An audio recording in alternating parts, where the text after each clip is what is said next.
que c'était 40 ans d'activité passionnante, avec à la fois la construction de dériveurs qu'on avait commencé avec Yves Pajot quand on était à la sortie des Jeux Olympiques de Montréal.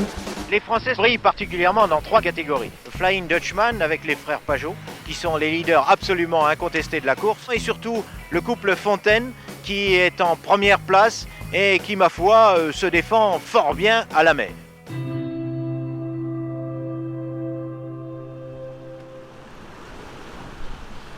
Est-ce que c'est un peu une révolution de la voile que l'on vient de vivre là sur cette course La Rochelle de Nouvelle-Orléans?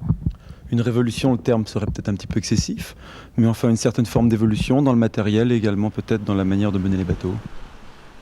Nous, on avait développé un catamaran assez simple, léger, qui s'est révélé être extrêmement rapide. Et donc, cette notion d'un catamaran léger, rapide, c'est une notion qu'avec l'architecte Joubert, on a développée sur le multicoque de croisière.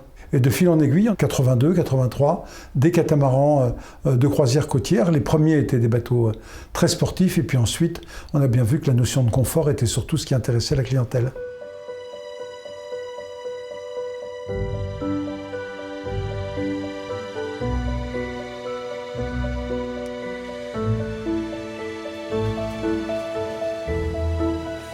Ça reste un métier d'abord de passionnés. Il y a à la fois beaucoup de techniques, de maîtrise, de gens qui sont fiers de leur savoir-faire et qu'on met à contribution et qu'on essaie de réunir dans ce beau projet qui est la construction d'un catamaran.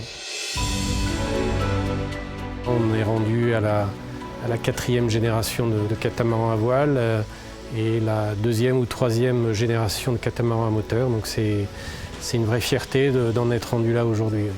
Le pari de Jean-François d'il y a 40 ans est un pari réussi. Le multicoque est un bateau qui séduit, le catamaran à voile en particulier, et on fonde exactement le même type d'espoir à l'avenir sur le catamaran moteur.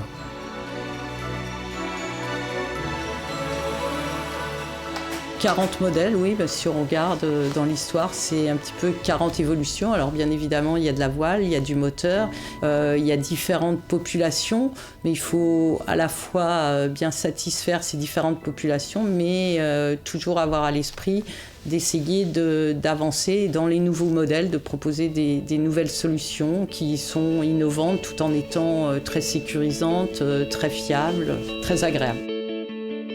L'ADN de Fontaine Pajot, c'est l'élégance extérieure et la navigabilité, la performance de la navigabilité. Et ensuite, à l'intérieur, on travaille énormément dans le design, dans l'atmosphère qu'on va pouvoir dégager. On essaye de faire différents endroits quand on dessine un bateau où on va pouvoir s'isoler, on va pouvoir être tous ensemble, on va pouvoir vivre, on va pouvoir rigoler, on va pouvoir dîner, on va pouvoir vraiment partager tous ces moments et toutes ces émotions tous ensemble. Pour nous, c'est ça qui est important, c'est dans le dessin et jusqu'à la réalité de savoir comment on va utiliser notre bateau.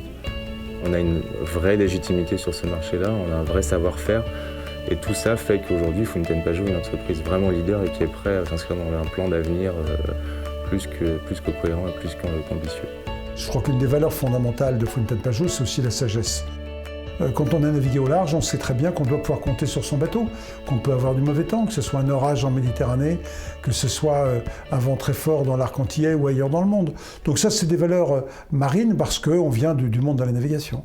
La confiance, elle est dans un rajeunissement de l'équipe avec toujours des marins, des personnes qui savent naviguer, qui savent de quoi ils parlent, qui connaissent, qui essayent les produits et les bateaux en l'occurrence. Et ça, je crois que c'est une grande richesse.